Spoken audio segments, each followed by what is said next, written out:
हमरा खातिर बहुत ही सौभाग्य की बात बा। भैया भैया भैया हम आ जाता नहीं, भैया भैया भैया। अरे दादा भाई बहुत मस्त रही है, आपको देखता हूँ मैं इंस्टा पे। भैया भैया एक मिनट, आप बैठिए, आप बैठिए, प्रेम से भाई के सुनिए। मनोरमा खाते 2-4 गो शब्द बोला, आप बैठिए, आप प्रेम से हैरान हो जाते हैं। भाई प्लीज साइड हो जाइए, आप लोग साइड हो जाइए, हम लोग साइड हो जाइए। आज हमरा खातिर सौभाग्य की बात बा, हम जहाँ खड़ा बानी अब हमरा जीवन में कोनो मंच नहीं मिली तो हमरा संतुष्टि हो गई जे हमर भैया के आशीर्वाद आज मिल गई। संगीत हमार रोआ रोआ में बा, एह चलते सुनीला ये हमार मजबूरी नहीं खे। संगीत हमार रोआ रोआ में बा, एह चलते सुनीला ये हमार मजबूरी नहीं खे। अब भोजपुरी में केहू केतनो झमकावता, केहू केतनो बोलता तो बोले दा, बाकी हम एके गो बात जानिला, पवन सिंह के बाद भोजपुरी नहीं खे। भैया प्यार हमहू करीला, लेकिन हमार प्यार केहू के हिक ना लागेला। प्यार हमहू करीला, लेकिन हमार प्यार केहू के हिक ना लागेला। आ सच्चाई बात तो यह बा कि पूजा बिना हवन के आ भोजपुरी बिना पवन के ठीक ना लागेला। और एक बात और भैया कहते, राउर ई जोन चरण बा जेकरा पे राउर हाथ हो जाला ओकर जिंदगी संवर जाला। हम तो बहुत बड़ा सौभाग्यशाली बानी जे इतना दिन के मेहनत के बाद आज रउआ बेरी बानी। तो कतना लोग एह दामन के चूम लेलस, कतना लोग एह दामन के चूम लेलस, आ कतना लोग चूमता कि कतना लोग एह दामन के चूम लेलस आ कतना लोग चूमता। ए भैया आज भले केहू उठ के चलता, लेकिन पवन भैया जेकरा के हाथ धो दिले बड़े नु, जेकरा ऊपर हाथ धो दिले बड़े, आज भोजपुरी में हीरोइन बन के घूमता।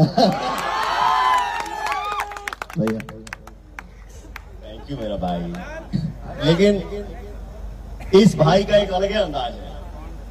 कभी देखता हूँ इंस्टा पे मंच पे सिंगिंग चल रहा है? हाँ, कभी एक्ट भी करते हैं, ठीक ना, कभी कभी खूब बढ़िया बात भी बोले ले। अचानक से कभी दिखता है कि आ दादा ये कौन वीडियो अपने बोली अपने हाथ। अब कौन है बोला रे, अब अंडा वाला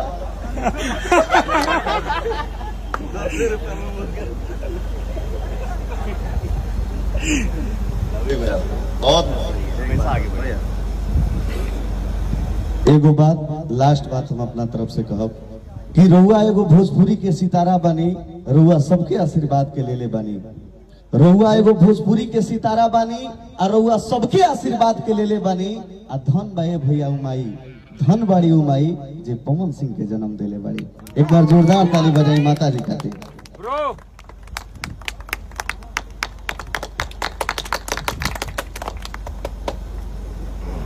ये मेरा सौभाग्य है कि मैं प्रतिमा सिंह का बेटा हूं। मेरी माँ देवी है और हर इंसान की माँ देवी है। बिल्कुल ये मैं यही कहूंगा, जैसा कि भाई ने मेरा बोला, बातें कोई भी बना ले, कोई कुछ भी कह ले, बट रियल पना में और फेक पना में बहुत फर्क होता है। और मैं यही कहूंगा, कोई भी भाई से किसी के लिए बोलिए, अगर अच्छा नहीं बोल सकते हैं तो बुरा बोल के क्या मिलने वाला, किसी के लिए भी चुप हो जाइए, मत बोलिए। अगर खाइए यूट्यूब से कमा के तो इंसाफ की रोटी खाइए, किसी को बदनाम करके नहीं। क्योंकि हर कोई जानता है भगवान के घर में देर है, देर नहीं है, तो हिसाब तो सबको देना है, और चाहे पवन हो चाहे XYZ कोई भी हो। मैं यही कहूंगा कि जितने हमारे भाई हैं, भगवान से डरिए।